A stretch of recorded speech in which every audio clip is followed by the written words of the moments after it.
একটা ফোনের ডিজাইন তো এমন হওয়া উচিত যেটা একবার দেখলে চোখ ফেরানোই যায় না। আর আজ আমি নিয়ে এসেছি এমন এক বাজেট বিষয় টেকনো 7 প্রোকে নিয়ে। এই বাজেটের যে এত স্টাইলিশ ডিজাইন, এত দারুণ ডিসপ্লে আর এমন পাওয়ারফুল পারফরমেন্স আসলে খুব কম ফোনেই দেখা যায়। শুধু তাই না, এতে আছে আলট্রা ফাস্ট চার্জিং, মজবুত ব্যাটারি ব্যাকআপ আর দুর্দান্ত সব ফিচার যা সত্যি চমকে দেবে আপনাকে। তাই আশা করব ভিডিও শেষ পর্যন্ত আপনি সাথেই থাকবেন। তাই আর দেরি না করে চলুন শুরু করি আজকের ভিডিওটি। আর চ্যানেলটা সাবস্ক্রাইব না করলে আপনার ফোন রাগ করে চার্জ নাও নিতে পারে, তাই ভাই সাবস্ক্রাইব করে ফেলুন। তো এই হলো ফোনটি। আমি শিওর যারা গেমার আছেন আর যারা হলিউড আর সাইফাই মুভি দেখেন তারা শিওর এই ডিজাইনটা খুবই পছন্দ করবেন। এখানে যে হোয়াইট কালারের লাইনটা দেখতে পাচ্ছেন এটা কিন্তু জাস্ট একটা লাইন নয়, এটা আসলে এলইডি লাইট, যেটা কিন্তু এই ক্যামেরা মডিউলের ডিজাইনটাকে আরো বেশি ইউনিক করে তুলেছে। আর একদম ট্রান্সপারেন্ট ডিজাইন, মনে হচ্ছে যেন নাথিং ফোনেরই অন্য কোনো ভার্সন। ব্যাক প্লাস্টিকের, ফ্রেমও সেম প্লাস্টিকেরই তৈরি। ফোনটি থিকনেস করা হয়েছে 8.2 মিলিমিটার। স্মার্টফোনটি রয়েছে 3টি কালার অপশন, এগুলো হলো গিক ব্ল্যাক, ডাইনামিক গ্রে এবং নিয়ন সায়ান। এগুলোর মধ্যে কোনটি আপনার পছন্দ হলো তা জানাতে পারেন। যাই হোক, এই ফোনটিতে প্রোটেকশনের জন্য ব্যবহার করা হয়েছে IP64 রেটিং। তবে মেইন কথা হলো এই পুরো ডিজাইনটা আপনি 10-এ কত দেবেন সেটা জানাতে ভুলবেন না। এবার যদি ডিসপ্লে নিয়ে বলি, এখানে ব্যবহার করা হয়েছে খুবই চমৎকার একটি ডিসপ্লে, অর্থাৎ আমরা পাচ্ছি 6.78 ইঞ্চির 1.5K রেজলিউশন যুক্ত অ্যামোলেড প্যানেল। শুধু তাই নয়, এটি মনে হয় প্রথম কোন ফোন হবে যেখানে এই প্রাইসে 140 হার্জের ফাস্ট রিফ্রেশের ব্যবহার করা হয়েছে। এর ফলে কিন্তু আপনি পাবেন স্মুথ ডিসপ্লে ব্যবহার করার সুবিধা গাইস, সাথে আরো পাচ্ছেন 240 হার্জের টাচ স্যাম্পলিং রেট। তবে বর্তমান সময়ে ডিসপ্লের ব্রাইটনেসও কিন্তু অনেক ইম্পর্টেন্ট, তাই তো এখানে পাচ্ছেন 4500 নিটস পিক ব্রাইটনেস, যার কারণে আউটডোরে তো প্রবলেম হবেই না, এমনকি ডাইরেক্ট সানলাইটও কন্টেন্ট দেখতে হেল্প করবে। আর এটার বেজেল তো দেখতে পাচ্ছেন কতটা পাতলা, এর চিনকেও কিন্তু পাতলা করা হয়েছে, যার কারণে এটার অ্যাভারেজ স্ক্রিন টু বডি এসে দাঁড়িয়েছে 93.75% এর মতো।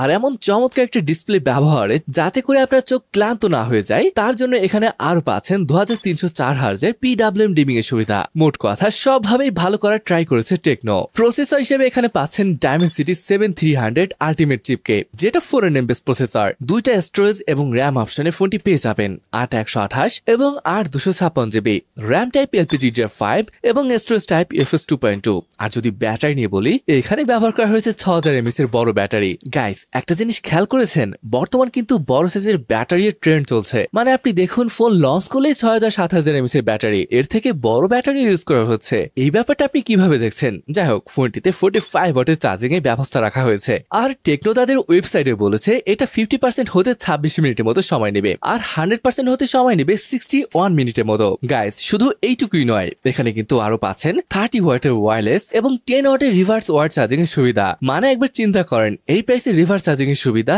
আবার 30 ওয়াটের ওয়্যারলেস চার্জিং, বেশ ইন্টারেস্টিং ছিল ব্যাপারটা। আর যদি পারফরমেন্সের কথা আসে, এটার ভাই আন্তর্জাতিক স্কোর 7 লাখের মতো আসে, যেটা ঠিকই আছে। তবে গেমিং এর ব্যাপার আসলে PUBG 60 FPS খেলতে পারবেন। আসলে এখানে যে ধরনের চিপসেট ব্যবহার করা হয়েছে, মনে হয় আপডেটের মাধ্যমে 120 FPS করে দিতে পারে। ওএস বলে এখানে রয়েছে HiOS 15 বেস অন Android 15। এখানে 1 বছরের মেজর অ্যান্ড্রয়েড আপডেট এবং 1 বছরের সিকিউরিটি আপডেট। যদিও আপডেট আরো কিছুটা বাড়ানো যেত, তাহলে ব্যাপারটা আরো বেশি ভালো হতো। তবে HiOS কিন্তু বর্তমান ক্লিন হচ্ছে, কিছু বাড়তি অ্যাপ আছে, তবে চাইলে কিন্তু সেগুলো রিমুভ করতে পারছেন। আর হ্যাঁ, এই ফোনটিকে ইউনিক করেছে যে ব্যাপারটা, সেটা হলো এর এই লাইটটি, যেটার নাম দিয়েছে ডেল্টা লাইট। এটাকে আপনি বিভিন্ন ভাবে কাস্টমাইজেশন করতে পারবেন, মানে ইনকামিং কল, চার্জিং, নোটিফিকেশনে কেমন হবে সেটা কাস্টমাইজ করতে পারবেন। এছাড়া এখানে ডাইনামিক বার রয়েছে, যেটা চার্জিং টাইমের এবং মিউজিকের সময় এখানে নোটিফিকেশন আকারে দেখা যায়। ডাইনামিক আইল্যান্ডের অ্যানিমেশন গুলো কিন্তু দেখতে খুব ভালো লাগছে। আর মাল্টিমিডিয়া যদি বলি, এখানে স্টিরিও স্পিকারের সেটআপ রয়েছে, সাথে পাচ্ছেন ডলবি অ্যাটমসের সাপোর্ট, যার মানে অডিও কোয়ালিটি পাচ্ছেন খুবই ভালো। এমনকি ভিডিও ভিং এক্সপিরিয়েন্সও ভালো পাবেন, কেননা এখানে অ্যামোলেড ডিসপ্লে ব্যবহার করা হয়েছে। কানেক্টিভিটি নিয়ে বলে 5G,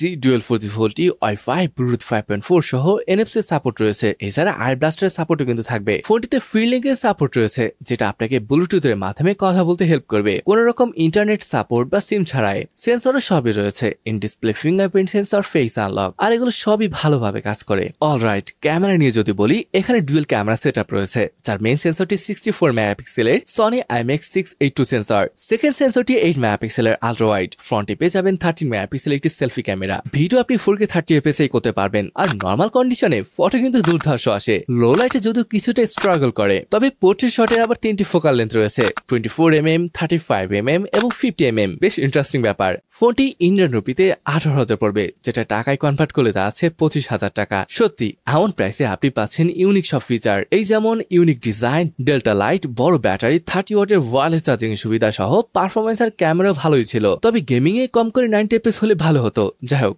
এই ছিল আজকের ভিডিওটি। কেমন লাগলো ফোনটি তা কমেন্ট করে জানাতে পারেন। তাহলে এই ভিডিওটি এখানে শেষ করছি, দেখা হবে পরের ভিডিওতে। ততক্ষণ পর্যন্ত ভালো থাকুন, সুস্থ থাকুন, আল্লাহ হাফেজ।